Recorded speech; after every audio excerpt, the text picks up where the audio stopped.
फ़र्क क्या पड़ेगा? इंटरनेशनल दहशतगर्द तंजीम तो करार दे दिया गया, मजीद ब्रिगेड को भी, BLA को भी, लेकिन आपको लगता है कि इनकी कार्रवाइयों को रोकने के लिए भी ये फैसला अमेरिका का मददगार साबित होगा? जी डेफिनेटली। हम जिस तरह लास्ट टाइम बात कर रहे थे कि अमेरिका की पॉलिसी के अंदर जिस तरीके से एक बड़ा शिफ्ट आ रहा है, तो उससे तासुर यही उभर रहा था कि ये नी जर्क रिएक्शन नहीं है, ये पॉलिसी लेवल पे तब्दीली है। और हम देखते हैं कि इसका इंडियन जो नैरेटिव है इस हवाले से आलमी सतह पे अगेंस्ट पाकिस्तान, उसके लिए बहुत बड़ा धचका और सेटबैक है। जबकि पाकिस्तानी जो दरीना मौकफ है उसको तायद मिली है और उसे तकवीयत मिली है बहुत ज्यादा, क्योंकि इंडिया जिस तरह फ्रेम करता था पाकिस्तान को टेररिज्म के कॉन्टेक्स्ट में, जबकि खुद वो असैसिनेशन क्लब का मेंबर है, उसने ट्रांसनेशनल टेररिज्म में ना सिर्फ कनाडा के अंदर वहां पे सिख कम्युनिटी के रहनुमा को निशाना बनाया, अमेरिका में 2 साल पहले उनका केस आया जिसकी इंक्वायरी चल रही है, और उनके खुद वहां पे जो रॉ के ऑफिसर हैं विकास यादव, उनको अमेरिका ने जो है वो क्या कहते हैं टेरर टैग लगा दिया है। तो उस कॉन्टेक्स्ट के अंदर स्पेशली ऐसे वक्त में जब पाकिस्तान के आर्मी चीफ वहां के दौरे के ऊपर हैं, तो मेरे ख्याल में अमेरिका ने वाजिया तौर पे पाकिस्तान को भी ये जेस्चर दिया है कि यकीनी तौर पे उस्मान साहब टाइमिंग बड़ी इंपॉर्टेंट है, फील्ड मार्शल का अमेरिका में होना और ये फैसला ना पाकिस्तान के मौक़िफ़ की तायद होना। अब कितना मुश्किल हो जाएगा इंडिया के लिए, रॉ के लिए बैक करना, सपोर्ट करना, फंडिंग करना BLA की, मजीद ब्रिगेड की? जी डेफिनेटली। पिछले 2 महीने के पहले जो लड़ाई की सूरत हाल थी और जिस तरीके से पाकिस्तान ने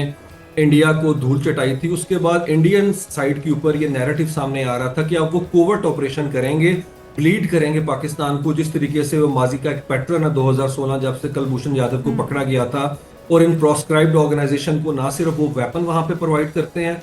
बल्कि वहां पे अमेरिका का छोड़ा हुआ असला अफगानिस्तान का उन तक पहुंचाने में इंडिया का रोल जो है वो साबित हो चुका हुआ है। और अभी खबर आई है कि इंडिया जो है वो अपने बॉर्डर्स के अंदर उन टेररिस्ट ऑर्गेनाइजेशन के कमांडर्स को मेडिकल की फैसिलिटी तक प्रोवाइड करता है, पैसा प्रोवाइड करता है उन्हें हर लिहाज से। लेकिन ईरान के साथ जिस तरीके से इंडिया की दूरी हुई है, हमने देखा इजराइल ईरान वॉर के अंदर, तो इंडिया उस साइड को भी उस तरह से जो है एक्सप्लॉइट नहीं कर सकता, क्योंकि पाकिस्तान ने अभी हालिया दौरे के दौरान इस मामले के ऊपर अब बात की है कि आप उधर चाबहार की साइड के ऊपर जो इंडियन का कौंसल खाना है, जिस तरीके से वो इन्वॉल्वमेंट इस हवाले से हैं उनकी बलूचिस्तान में, उसको इंटरसेप्ट करें, उसको रोकें। अच्छा उस्मान तो शाह साहब, ये अमेरिका की, भारत ने जो अमेरिका को नाराज किया है, ये उसी का शाखसाना है या फिर आप समझते हैं कि पाकिस्तान के मौक़िफ़ की तायद है, इसलिए अमेरिका ने अब इनको एक मुनज़्ज़म दहशतगर्द तंजीम के तौर पर तस्लीम कर लिया है?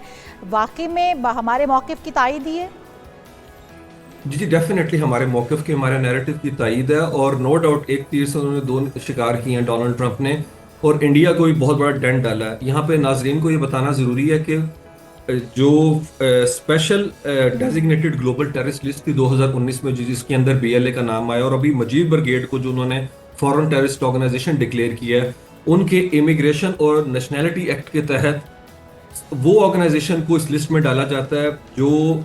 अमेरिका के मुफादात के लिए नुकसानदेह होती हैं, फॉरेन ऑर्गेनाइजेशन होती हैं और टेररिज्म में इन्वॉल्व होती हैं। और उसके तहत अमेरिकन सॉइल के ऊपर कोई उन्हें मटेरियल सपोर्ट नहीं कर सकता, उनके रिसोर्सेज जो हैं वो उन्हें प्रोवाइड नहीं कर सकता, वो इनएडमिसिबल है, वो वहाँ पे ट्रैवल नहीं कर सकते, उन्हें डिपोर्ट किया जा सकता है, उनके तमाम फाइनेंशियल इंस्टीट्यूशन जो हैं इनके एसेट्स को फ्रीज कर देंगे। तो मेरे ख्याल में मैं इसे जो एक जेस्चर के तौर पे नहीं देख रहा, एक ब्रॉडर कैनवस के ऊपर अगर हम इसे जूम आउट करें, तो मेरे ख्याल में इंडिया के लिए आने वाले दिन जो है बड़े मुश्किल में है। वो जा रहे हैं 31 तारीख को चाइना से मिलने के लिए, लेकिन चाइना से वो लेवरेज जो है वो मिलने की तवक्को नहीं है उन्हें उस तरीके अभी से। ये जो तमाम ऑप्शंस इस्तेमाल की जा रही हैं उस्मान साहब, इंडिया की तरफ से चाइना के साथ एक लंबी मुखासमत और जो बॉर्डर के ऊपर टेंशन क्रिएट रहती है, पाकिस्तान के साथ छेड़छाड़, वैसे तो चारों तरफ ही उनके इख्तिलाफात हैं अपने तमाम हमसायों के साथ, लेकिन अब रशिया के पास अजीत डोवल का जाना, इधर 31 को नरेंद्र मोदी का शंघाई ताउन तंजीम में चाइना जाना, आपको लगता है कि जो दूसरे ऑल्टरनेटिव्स या ऐसे साथी तलाश करने की कोशिश की जा रही है जो अमेरिका से उनको रेस्क्यू कर सकें, ये कोशिशें कारगर होंगी? क्योंकि अल्टीमेटली ये जो तेल खरीदने वाला मामला हो या हथियार खरीदने वाला मामला हो या जो भी अमेरिका का एजेंडा है उसको डैमेज करने के लिए जो पीठ में छुरा घोंप रहा है भारत, अब राह फरार इख्तियार कर पाएगा वो इन कोशिशों से?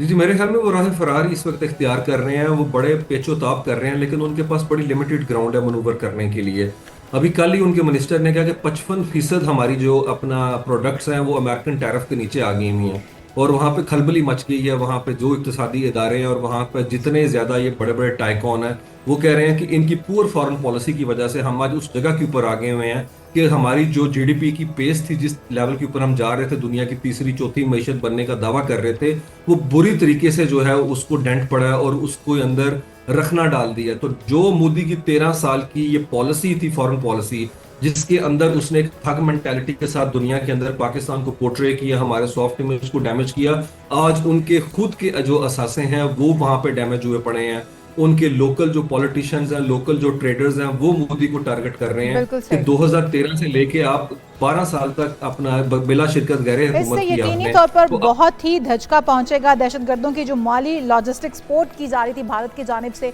अब उसको भी रोक दिया जाएगा। बहुत शुक्रिया उस्मान शाही साहब मौजूद थे आलमी अमूर।